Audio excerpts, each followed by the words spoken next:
Safety is a concern for all hikers, especially older hikers. We're more vulnerable to injuries, we have slower recovery, and we get changes in vision and balance. Have you ever thought about what gear could be considered safety equipment? A first aid kit? Well, that qualifies. What about water treatment? It can prevent waterborne diseases. Almost anything we carry qualifies if we think hard enough about the consequences of not bringing it. In this series, I'll be talking about 4 battery-powered items that are essential for safety.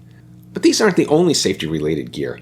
We should keep safety in mind when deciding what to bring and, more importantly, what we can leave behind. The 4 items: a headlamp, a smartphone, a satellite tracker, and a power pack. These items are important whether you're hiking for a single day, a week, or for several months. Today I'm covering headlamps. A headlamp is pretty simple. It provides light. Nothing more to say there, right? Well, not exactly. There are details it's good to know. I have a Black Diamond Storm 450. I didn't put much thought into it when I got it. My old headlamp broke, and this is what was available at the outfitter in Hot Springs, North Carolina.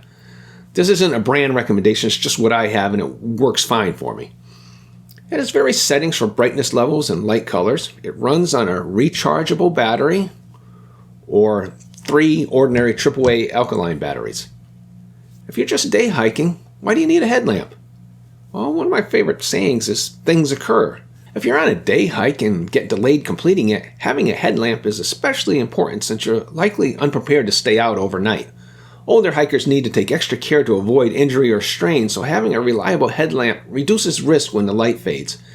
If you're on a clear trail and just need a little more time to get out of the woods, the headlamp may make it feasible to hike out, though that's a situational judgment call. Why not just use your phone as a flashlight? Well, it's because even with a light, you need full control of both your hands.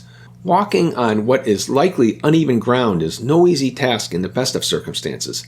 In the dark, it's more treacherous. Holding your phone up with one hand makes it worse, especially if you're using trekking poles. But what's the point of different light colors? First, red light preserves night vision while providing light for close-up tasks.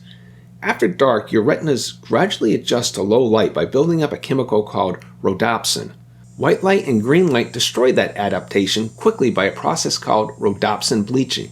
Red light doesn't. As we age, our night vision naturally declines. Losing your night adaptation from a sudden white light can be disorienting. That makes red light not just a convenience, but a real help in avoiding falls or missteps at night. It's also a plight to other hikers if you're sharing a tent or a shelter. Green light improves contrast and sharpness for some users, especially for reading maps or charts. Green light often shows more detail on colored surfaces like maps or gear labels. Topographic map lines are often red or brown, which show up better under green light. Here's something I noticed while hiking the Monadnock Sunapee Greenway in New Hampshire. One night, while alone in a shelter, when I switched my headlamp to green light, the mosquitoes around me seemed to calm down quite a bit. Now, I'm not saying green light is a magic mosquito repellent. It could just be coincidence. Maybe the mosquitoes' happy hour was ending right then, or maybe it was the placebo effect.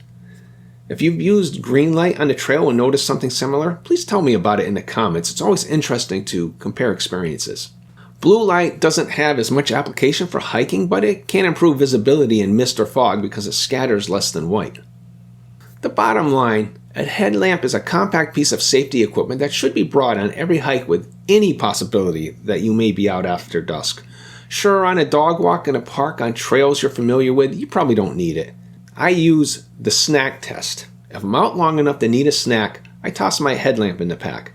A little extra preparedness goes a long way.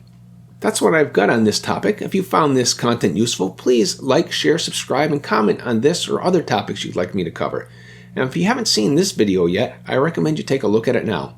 Thanks for watching.